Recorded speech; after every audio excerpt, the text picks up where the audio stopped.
Khalsa, Vaheguru Ji Ki Fateh, Satnam, and welcome to another show of It Conscious Living. It's the show where we try every week to bring inspirational people, something that we can hopefully all learn from and, well, make our week a better week. And Sangaji, you know the tradition. Every week I get the guests to introduce themselves. You know, I'll carry on that tradition this week. Why not? So we have Karimleen Kaur, Satnam. Satnam. Thank you so much for coming to the It Conscious Living show. It's my pleasure. Tell us a bit about yourself. Well, I'm originally from Ireland, and I discovered Kundalini yoga when I came to London. Wow. So the way I discovered it was I was traveling in Latin America, and I've always been kind of interested in this kind of thing and the power of the mind and everything. Yeah.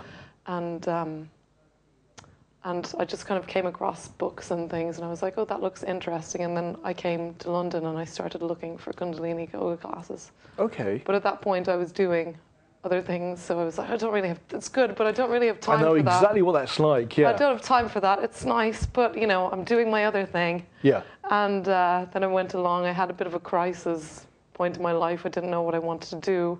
And then I broke my toe. I fell off a curb and broke my toe of my right foot. Wow, as one does.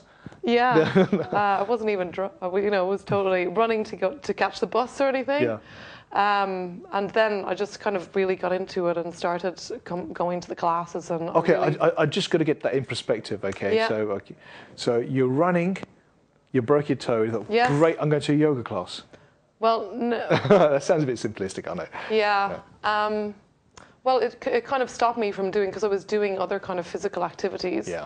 And because I had the broken toe, I couldn't do that. So I was like, well, maybe I'll do a bit of yoga, because you can do yoga. It's a bit more gentle. I know exactly. It's a bit more sitting down. I was just kidding with you. I know. Okay. Now that's brilliant, actually. I mean, you know, there are so many different types of yogas. Yes. And you know, I love all different types. Kundalini has yoga. I mean, is that something that has sort of bonded or gelled with you in particular? Yes, I've tried other types of yoga, and I think they're all great, and people should try all types of yoga. Yeah. I've tried hatha yoga, ashtanga yoga, but I love for that me, for the postures and everything. No, it's great. But Kundalini yoga, for me, it has that connection. And for the first time, well, when I went to a class after I was ready, because you need to be ready for Kundalini yoga. Mm-hmm. And the first time I was like, wow, this is amazing. You know, all these sensations in your body, in your spine, and just, you go to the class all stressed out, angry, and then you walk out and you feel like you're floating. So I knew, and then I knew it was really powerful, and I knew, God, this is amazing. Mm-hmm. And then after a while I'd been doing it, I was like, I have to learn, I have to teach this. This is so amazing. Wow, so you felt that sort of connection. I want to take this further. Definitely. Wow, okay. So going back a few years, just a bit about yourself generally. I mean, tell us a bit about yourself, really, you know, up to the point.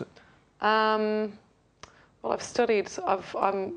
I'm from Ireland, and I studied quite a few things. I studied a BA and did a languages degree.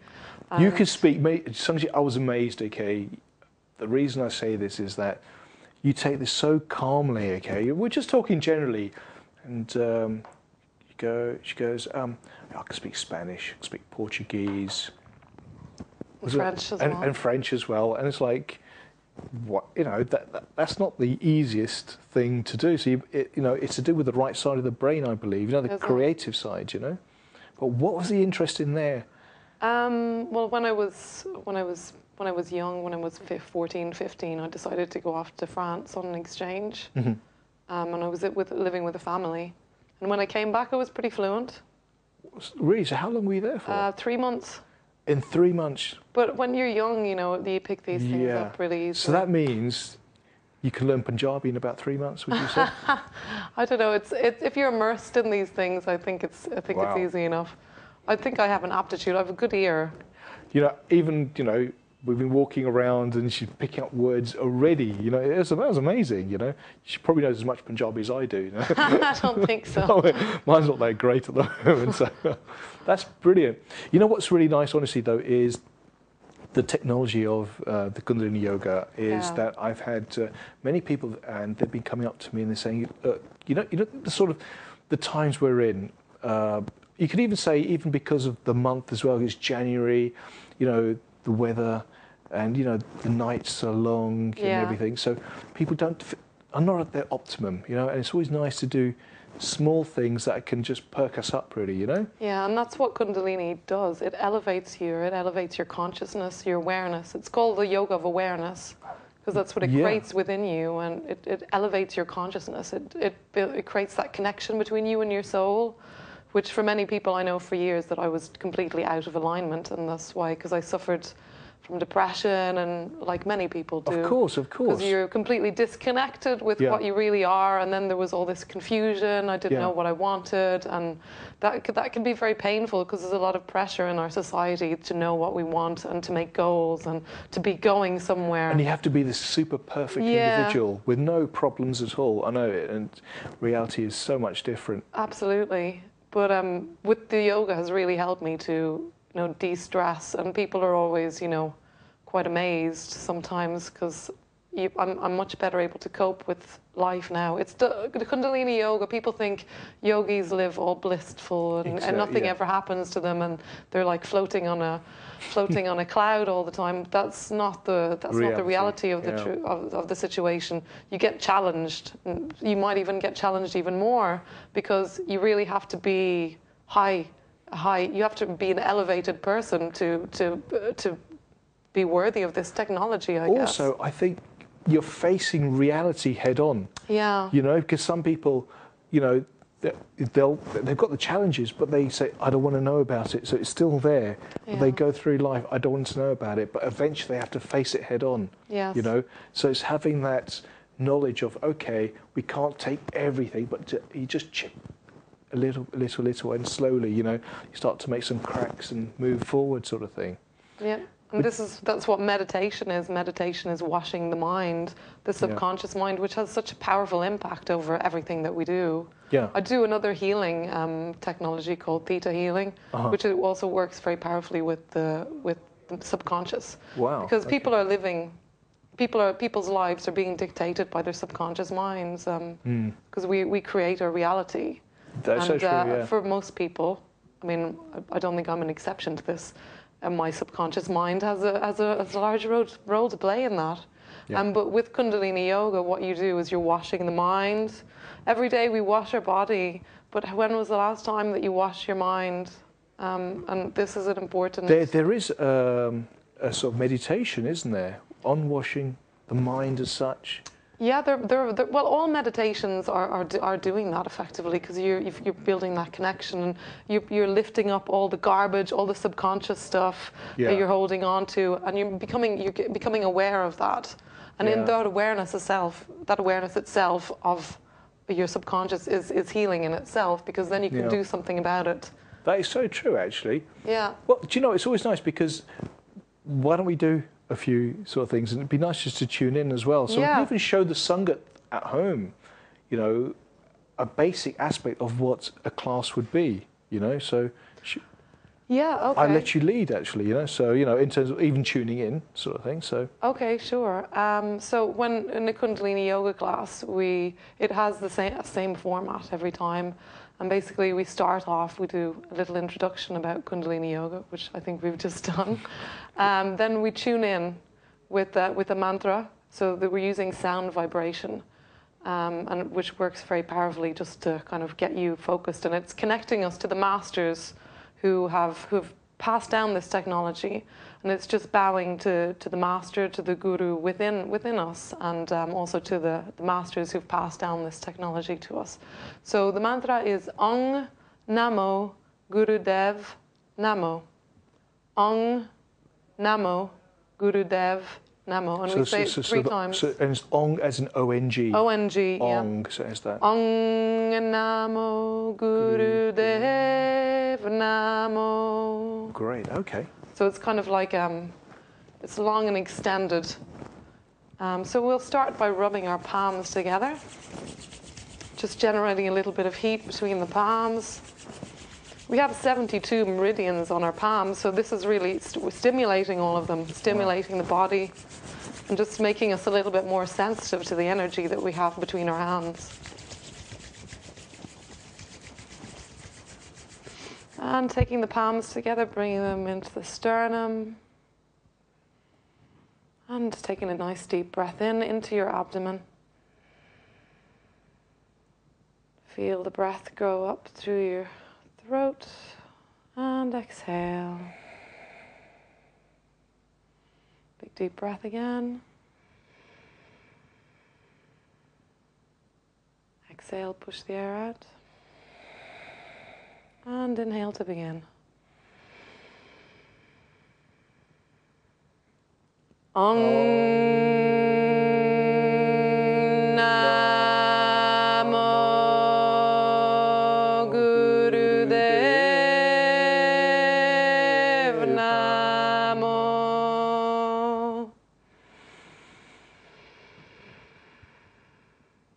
Om Namo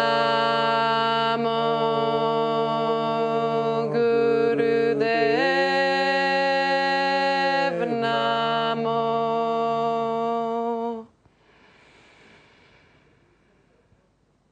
Om Namo Gurudev Namo. Holding the breath in. And exhale, relaxing the palms down.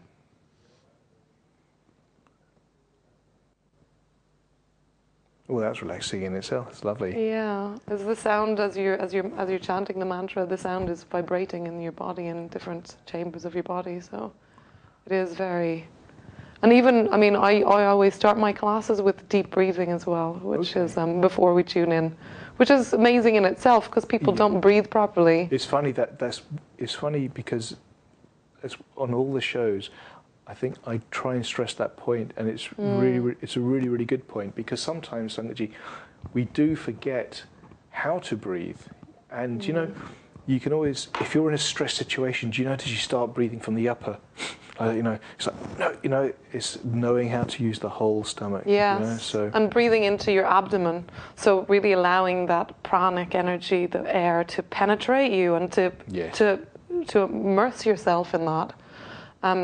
It's quite amazing, even slowing down your breath. In yogic philosophy, they say that we're born with a certain number of breaths. So obviously, if you're taking very short breaths, your life isn't going to be as long as someone who's... The ideal yogic breath is 1 breath a minute. So we're kind of aiming towards... Really? Towards that in an ideal world. But, if you're feeling stressed at all ever, just take yourself into your own space and just do some deep breathing, 1 or 2 deep breaths even. That will make a huge difference right into your abdomen, and feel it filling you up. Okay. And listen to the sound of the breath as it comes in and out. It's quite amazing how that can, even before we tune in the class, there's a noticeable difference after just a I guess few it deep changes breaths. the whole atmosphere as well, really. Wow. Yes. So give us a few exercises, would you say? I think what would be nice, I think people on the whole, I think they get, as you say, they get stressed a bit. Yeah. It could be from anything. It could be something really small, or it could be from work or anything. So I think it's nice just for, the Sangha to just get an idea. So you're the teacher today, so... Okay. So we'll start with we'll just do some basic spinal exercises. Okay. Because, just to loosen up the spine. Okay. Because they say that the flexible spine is a flexible life, and it keeps you young, basically. They say it's not by the number of years that you've been on this earth, but the flexibility of your spine, isn't it? Yeah. That's quite interesting. And people don't really move their spine at all. They have don't really, and people don't even sit up straight. Yeah. Which is a thing that I notice in my classes. You just, it makes a huge difference to how you're breathing. If you just imagine yourself, what I find useful is just imagine like something attached onto your head. Okay. And just separating all the vertebrae out. And that just creates a kind of spaciousness inside your spine. Cool. And allows the energy to flow a bit better. I can feel. As long as you join us, you know, if you're just sitting there, it'd be great. So let's do like a mini class as such. So yeah, you're on the sofa in the privacy of your own homes. Just relax, enjoy. Look, we just got our sitting here cross-legged like this. So you know, just join us. You don't actually have to sit cross-legged. If that's uncomfortable for you, I mean, just sit in your chair normally. Just make sure that you're sitting up straight. Good point. Not slouched like this. Yeah. That's not really. Yeah, not like okay, all right. Yeah, that's not really good for this kind of thing, because we're trying to elevate our consciousness, not trying to put our bodies to sleep here. True. So and I think that's a big difference, isn't it? Because some people assume that meditation is just, oh, that sounds easy, but it's actually it's relaxing, but it's quite an active process as well, isn't it? Yeah, and the thing is, when you start off meditation, you get all these thoughts coming in. Yeah. And you don't even realise you got those thoughts. They're like buzzing around the place, and it can be quite distracting. But the thing to do when that happens is to just watch them, and not try to fight them or get them out of the way. Good point. Yeah. Just like let them come. Don't give them a place to land. Just watch them. Just notice them. I like that. Oh, okay, there you are. How you doing? That's fine. You just recognize it, because the thing is, if we try to avoid it and pretend it's not We're there, actually giving it energy, aren't we? Yeah. So just recognize it and say, okay, thank you, that's interesting, and then just move on. Just continue with it. Because when you try to ignore it, that's when things then it keeps coming back to you. Or if you try to fight it and get really annoyed and angry, that gives it more energy again. Yeah. And then more thoughts come. Giving it rent. In there. No, it's good. I like that, actually. Okay. So what I was thinking of, we're doing a meditation that I'm doing at the moment is Vaheguru, Vaheguru, Vaheguru, Vaheguru. Okay. And it's a really powerful meditation for clearing the arc line. So it's really allowing us to manifest. And it's also, this meditation is clearing away your karma. Okay. So it's clearing away all the karma, all the stuff that we're holding in our back. So it's just a very cleansing. It'll make you feel a lot lighter after you do this meditation. That sounds good to me. Kundalini yoga is like anything in life. You get out of it what you put in. So if you go to a Kundalini yoga class, or if you watch this and you're like, oh, this is rubbish, and you don't really do it, and you keep thinking that this is rubbish, that's what you're going to get out of it. Yeah, it's what you put in, what you get out. But what I always suggest to my students is that it might seem a little bit odd. That's fine. Just give yourself an experience and see how it is in reality, rather than just going with your prejudices. Yeah. Have the experience and then decide if it's right for you or not. I like that. I really like that, actually. That's a really good point, actually. Yeah, because sometimes we've preconceived how things should be, but hey, enjoy the experience and then take it from there. And Kundalini yoga is all about your experience. It's not about what anyone tells you. Nobody tells you what to believe or what to experience. The whole concept is about your experience. Because after all, when we die, our experience is all we have. Everything else is an illusion.